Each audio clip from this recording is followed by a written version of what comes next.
What's up, everybody? Welcome back. We're here with some more PGA DFS picks and lineup advice for DraftKings and FanDuel, this time for the Valspar Championship. Once again, down in Florida. Welcome. I'm Brian Jester, co-founder here at Occupy Fantasy, joined by our PGA DFS analyst, Niromada. Niro, what's up, man? Rough week last week, but we're back on the horse once again this week. How you feeling? The best and the worst thing about PGA is that there's always next week. And so coming off a week like last week, I'm ready to get back on and try and get the taste out my mouth from the players. Absolutely. So what we're gonna do, we will recap last week just briefly, see what we missed, what we learned. Then we will transition and talk about the top plays in our Occupy model for this week, the data-driven plays. What's the data telling us? Who should we play this week at the Valspar? We'll discuss which players we expect to be higher owned than expected based on projected ownership and industry projections. This list has been spot on. It was even more spot on last week given the pricing structure. And then we'll transition and talk about some early market movers in the betting markets and close it out with what seems to be not an under the radar, maybe popular wave advantage brewing for this tournament for our lineup. So, Nero, let's just talk about the Players Championship last week, and the biggest contest we've had so far to start the year, and we picked a very tough week for a poor trifecta performance and poor model performance. Yeah, well, I mean, first of all, I think if you're being honest, you would say we were overperforming in both of those areas for the first 2 months of the season. And big picture, I'd rather overperform for 8 weeks and then have a down week all day. But, you don't want the down week to be for the players or one of the four majors. Everyone's always going to be pushing their bankroll numbers a little bit more on those weeks. So just one of those weeks where you don't want to have a poor week. But we've said it before on here. Guys like Rory, Scotty, used to be Xander, probably will be Xander again this year once he gets over the rib injury. Like, they're good enough to win anywhere, any course, any conditions. It doesn't matter. And they're always going to be popular. And on the weeks when they win, if you don't have big time exposure, you're going to be in trouble. And especially if the builds that are at the top of all the GPPs are that person plus a bunch of mid-level players, and that's certainly what we had this week. Those were very easy builds to get to, and so it's a tough week unless you're going to have significant exposure to those guys at the top. That's a really good point. You figure a lot of the weeks we've had so far, either the winner or a top two or top three guy was less than 5%. Hell, sometimes less than 2 or 1% owned in GPPs. You figure Rory 14%, JJ Spawn 10% in most contests. Yeah, it was a tough combination. And again, we like to be transparent here, Nero. And I'll be honest, last week the pricing. I was uncomfortable with it last week because we all week we talked about fading the chalk, but then as I was building, yes, some guys were underpriced, but it's not like your typical PGA DFS week where it's like, oh, this guy is underpriced by a couple $100s. Guys like Michael Kim and Aaron Rai were underpriced by thousands of dollars, and I think that alone may be a little uncomfortable, and it's okay to admit that. Even as viewers are turning to us for experts' advice, I think it's okay to admit that sometimes we don't have all the answers. Sometimes maybe we get some things wrong. Yeah, and the pricing last week, for those of you who missed it or you're new this week, it was different. It was back to the old pricing structure they experimented with last year, where they put about half the field below 6K, between 6K and 5K, and then they inflate the prices at the guys for the guys at the very top. And, just that type of pricing scheme, especially with like Michael Kim being down in that 5K range and being so undervalued, like really just lend itself to stars and scrubs builds. And I was someone who was trying to go a little bit more balanced in my builds to try to get leverage on the field. And that ended up ultimately being, incorrect. And it turned out to be really incorrect once Rory won, and the Rory plus five, were at least four mid-priced guys became like the dominant build structure. Then it looked like an even worse move to fade that. But look, you got to take chances. You have to take calculated risks to try to win these giant contests. I'm okay with the risk that was taken, at least on my side of it. It just didn't work out. Yeah, and even the one thing we did get right, we talked about how volatile the course is and how 6 out of 6 would be Yes. low. And you look at the guys who missed the cut. Michael Kim was over 30% in some contests. You look at Doug Gim, over 15% in some contests. Ludwig Oberg, 25%. Hideki, 15% plus. And we saw the 6 out of 6 percentage down to 4 to 5% in most contests. So it's not like we were alone in guys missing the cut. It's just the guys that we were on also didn't make the cut. So it made it.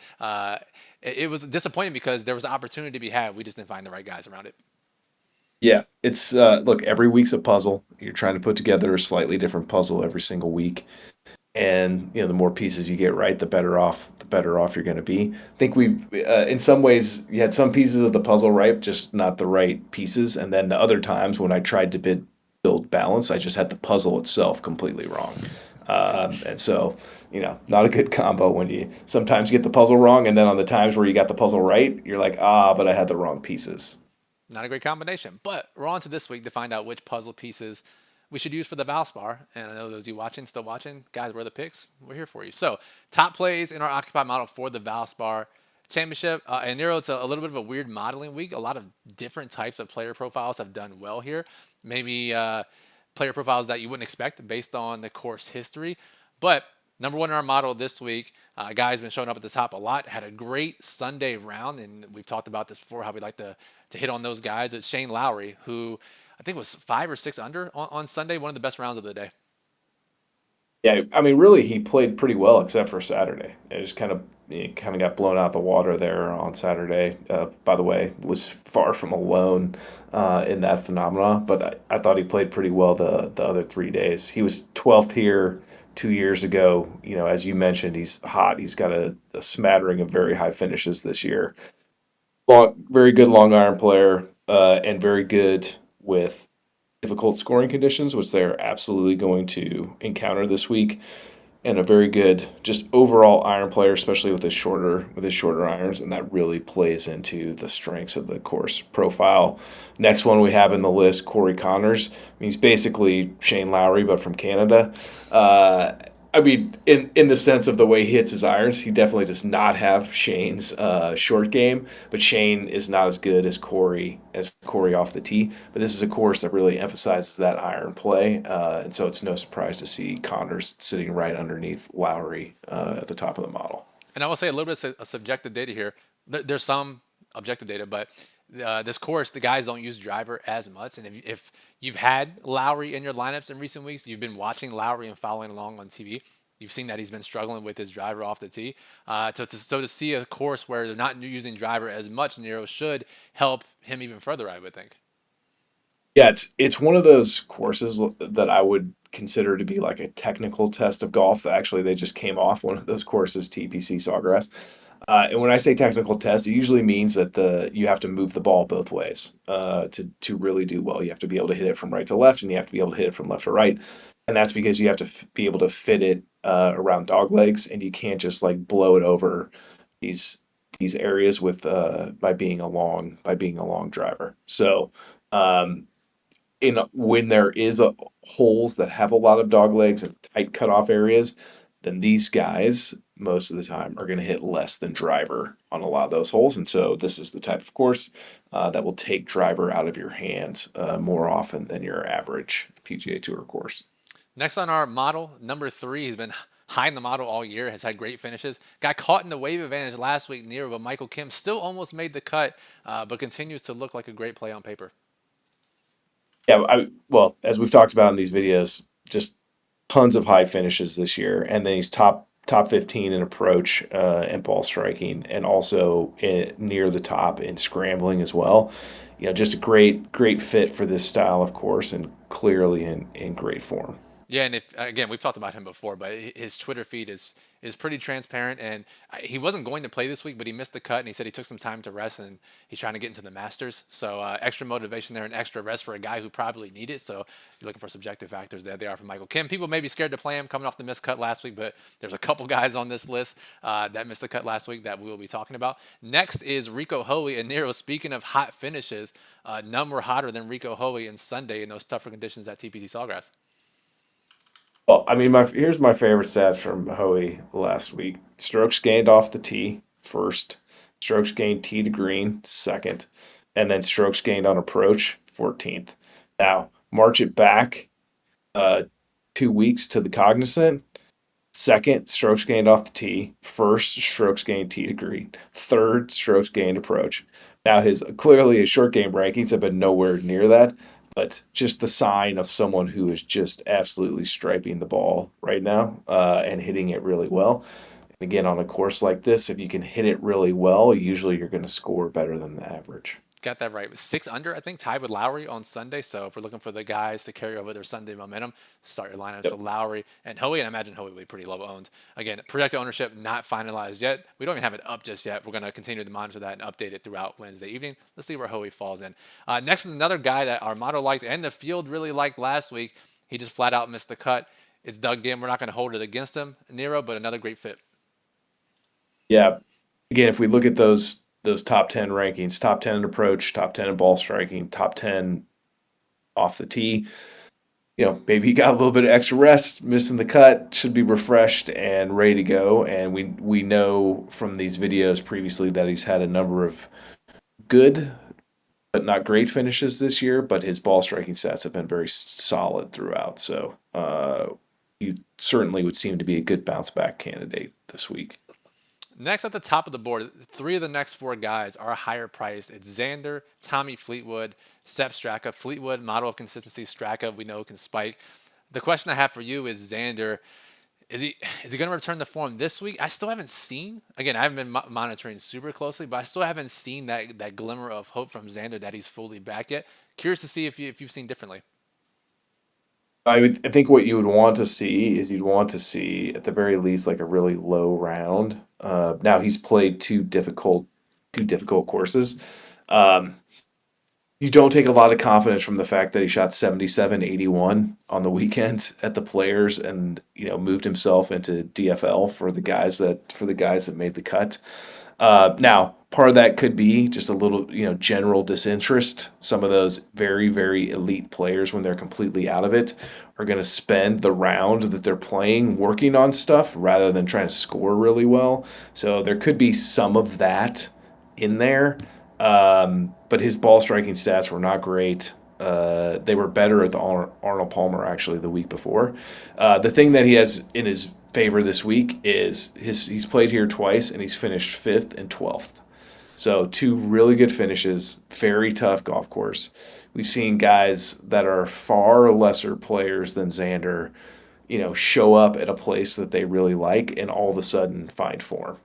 And so, I think he's worth some of the risk this week just based on that piece alone. Yeah, I'm curious to see where his ownership falls. He's not a comfortable click by any means. You look at the top of the No. board, you have JT, right, who's been playing great. You have Fleetwood, consistent. Straka was incredibly popular last week. All these guys have been playing much better than Xander. I can't imagine, Nero, that we see him higher owned than any of these three guys. Yeah, I wouldn't think so. So I'll be very, very much watching his ownership. And the nice thing is that let's say he is projected lower than those players, you can get over the field on him without making him, your top allocation. And that's probably what I would be looking to do. Still have my most favorite players at the top, but he'd qualify in that game theory play of the week type situation if, again, big if, but if his projected ownership is lower than the rest of those guys at the top. Absolutely. Next, we have Bryce Garnett, who, like Gim, like Kim, was near the top of the model last week. Hasn't been playing nearly as well as those guys, but still good scrambling and still good in tougher scoring. Probably another 1% owned play. But the guy I want to ask you about that rounds out the top 10 in our model, Nero, is Lucas Glover, who is number one in approach in this field. But do you have any concern for the stress of last week's finish? Obviously, was going into the final round, the top three. Faded on the front nine, came back on the back nine. How do you handle Glover in his finish last week? Yeah, I took a look actually back through other times when he's finished near the top. So earlier this year he was third at Pebble Beach and then promptly missed the cut next week at the Phoenix Open where he shot 75 in the first round. But you go back to October, he was third at the Sanderson Farms and then followed it up the very next week with a third at the Black Desert Championship in Utah. So, you know, I, I have a little bit of concern, a little bit of fatigue there, just because the players obviously is a bigger tournament than the rest of those. But man, his ball striking stats just look so good when you look back through. His tee to green numbers are just so good, all the way going back through that October finish at the Sanderson. And on a very technical test like this, you would expect his skill set to really shine. So I'm a little, slight concern, but I think I'll not be afraid to play him this week. Okay, cool. I will ride with you then. And on a side note, of the guys on tour, he has to be the most unassuming. Where if you saw him playing and you wanted to play a money match, that the how he looks versus how likely he is to take your money, he's got to be near the top. Yeah, no plays with no glove either, by the way. And so you would just think like, well, this guy doesn't even have a glove. What is going on here? The one other thing I will say in his favor this week, now Lucas is an older player. He's been on tour for a long time, but he clearly loves this golf course. This is the 20th start that he's making Wow. at this event. And it's been through, I think this is the fifth fourth sponsor, Valspar, throughout those 19 years that where he's played. But yeah, this is his 20th start that he's made, and he's made six straight cuts here. Hasn't missed a cut here since 2016. So there's clearly something he really likes about this course and something that about this course that fits really well, either to his eye, to his game, probably to both. Interesting. Another guy that we will monitor his ownership on throughout the week, Yes, and yes. as we see here, as we talk about every week, there's going to be guys to fade in the lower price range. Now he's 8,800, but once ownership is finalized, then we'll know who to pivot from, who to pivot onto as we get closer to Wednesday evening. Now, speaking of projected ownership, Nero, we talk about this list every week. It's spot on every single week. We have our projected ownership. You can look at any other projected ownership in the industry. These next list of guys we call our high stakes bumps based on a certain set of industry projections. These guys are always much higher owned in high stakes, high dollar GPPs, small field GPPs where pros can play because these industry projections will certainly filter into what the sharps are doing, the sharp PGA players. They will play these guys heavily. And again, if you're playing cheaper contests, just play these guys. And if you're playing contests with these pros, understand that these guys will be higher owned. Nero, who's on the list this week? Well, we've got six that overlap between both DraftKings and FanDuel, and then one extra one on FanDuel. But the first three are not going to be a surprise.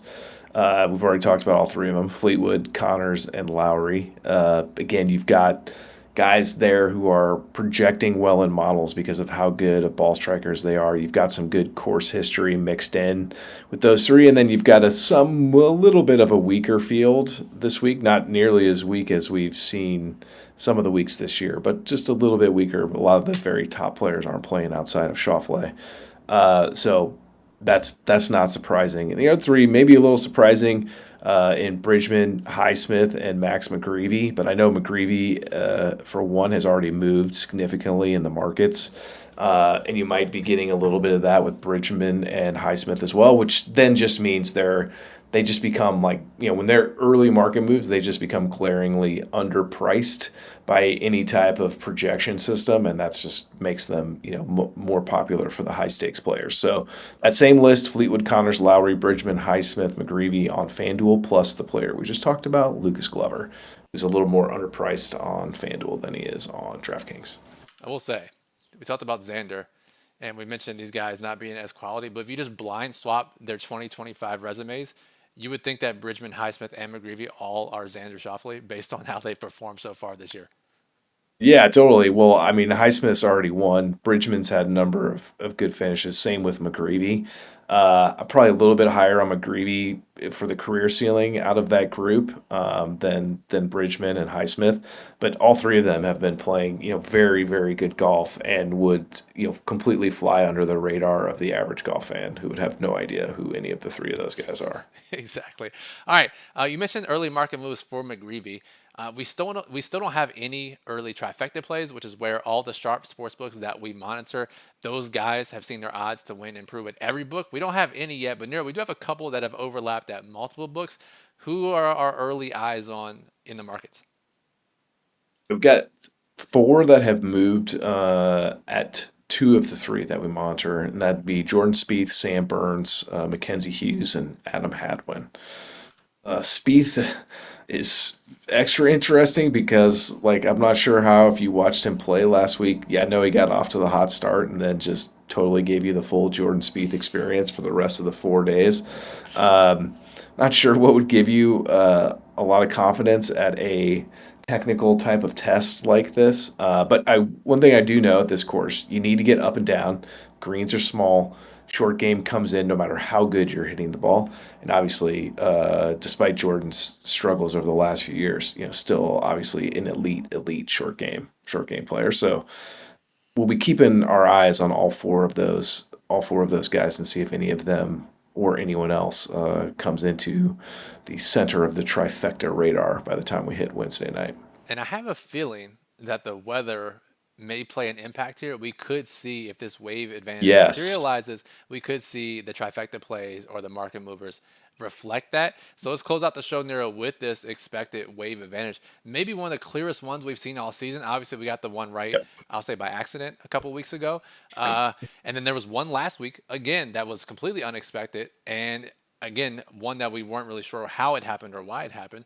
But it looks to be pretty clear this week. I'll bring out Windfinder here for Palm Harbor, where this event is being played. Nero, what are you seeing, and how much can we lock this in? Yeah, I mean, well, first of all, never trust a wind forecast 48 hours before the event that you're trying to apply the wind forecast to. So that's lesson number one. So don't keep monitoring this. Obviously, if you're an Occupy member, it's going to be in the plug. It's going to be in the Wednesday update. Probably end up in Discord, just considering how important this one is this week.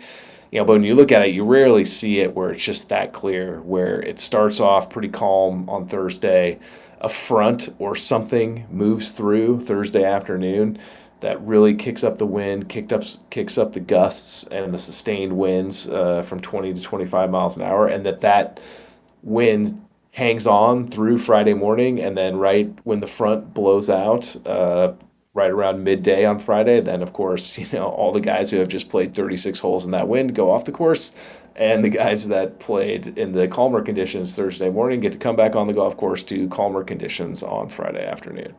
So, keep monitoring. If it stays like this, it will be a massive factor in my decision making. Like, that's just all I can. I mean, there's nothing else to say. Let's just assume, just for those, because a lot of our members don't make 20 lineups or 150 lineups. Let's just say you're making Mm. 3 lineups this week or a single lineup, and let's say this forecast holds through tomorrow night.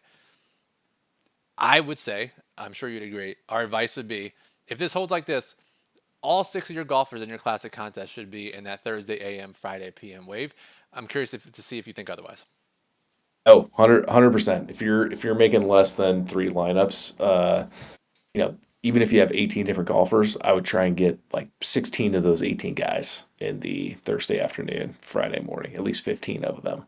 Um, yeah, and if you're making one, I'd go six. I'd go 6 for 6. Again, if you're making 150 or 300 or 450, you still want to be more heavily weighted towards the Thursday afternoon, Friday morning guys. But you obviously can be a little bit more permissive and see if you can create.